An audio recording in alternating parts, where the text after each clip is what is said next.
Hello everyone, welcome to vibrant life with శిల్ప.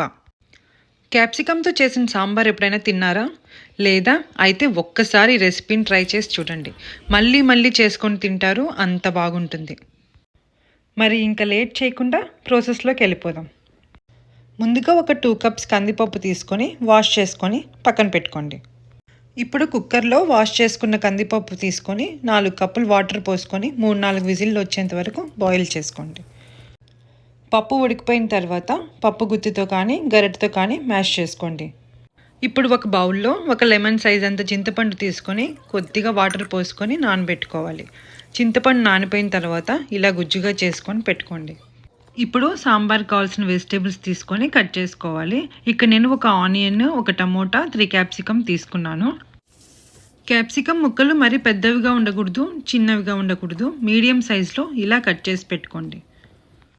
ఇప్పుడు ఒక పాన్లో ఒక 3 స్పూన్స్ ఆయిల్ వేసుకోండి. ఆయిల్ హీట్ అయ్యాక అందులో ఆవాలు, జీలకర్ర, 2 ఎండుమిర్చి, కరివేపాకు వేసుకొని వేయించుకోండి. ఇప్పుడు ఇందులో ముందుగా కట్ చేసుకున్న ఆనియన్స్ వేసుకొని వేయించుకోండి. ఇప్పుడు 2 స్పూన్స్ సాల్ట్, 1 స్పూన్ పసుపు వేసి వేయించుకోండి. ఆనియన్స్ ఎక్కువగా వేగాల్సిన అవసరం లేదు. మనం ముందుగా కట్ చేసుకున్న టమోటా కూడా వేసుకొని మగ్గించుకోండి. టమోటా మగ్గిపోయాక ఇప్పుడు ఇందులో 1 స్పూన్ కారం, 1 స్పూన్ ధనియాల పొడి, కొద్దిగా ఇంగువ, 1/2 టేబుల్ స్పూన్ మెంతిపిండి వేసుకొని కలుపుకుందాం.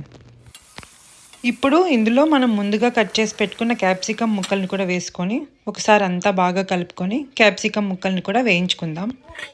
క్యాప్సికమ్ ముక్కలు మగ్గిపోయిన తర్వాత ఇప్పుడు ఇందులో 1 స్పూన్ సాంబార్ పౌడర్ వేసుకొని కలుపుకోవాలి.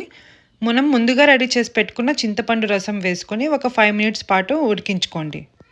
ఇప్పుడు ఇందులో మనం ముందుగా ఉడికించుకున్న పప్పును కూడా వేసుకొని ఒక 2 గ్లాసులు వాటర్ పోసుకొని ఒకసారి అంతా బాగా కలిసేటట్టు కలుపుకోండి. ఒక 5 నుంచి 10 నిమిషాల వరకు ఉడికించుకోండి.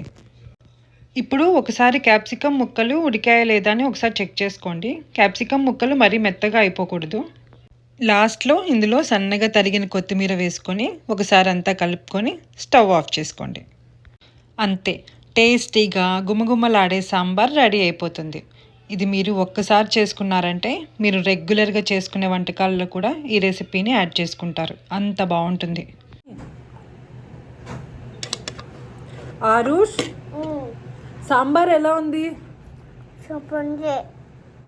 మీరు కూడా ఈ రెసిపీని ట్రై చేసి ఎలా ఉందో చెప్పండి. ఈ వీడియో మీ అందరికీ నచ్చింది అనుకుంటున్నాను. ఈ వీడియో మీకు నచ్చితే లైక్ చేయండి, ఛానల్కి సబ్స్క్రైబ్ చేసుకోండి. Thank you so much for watching.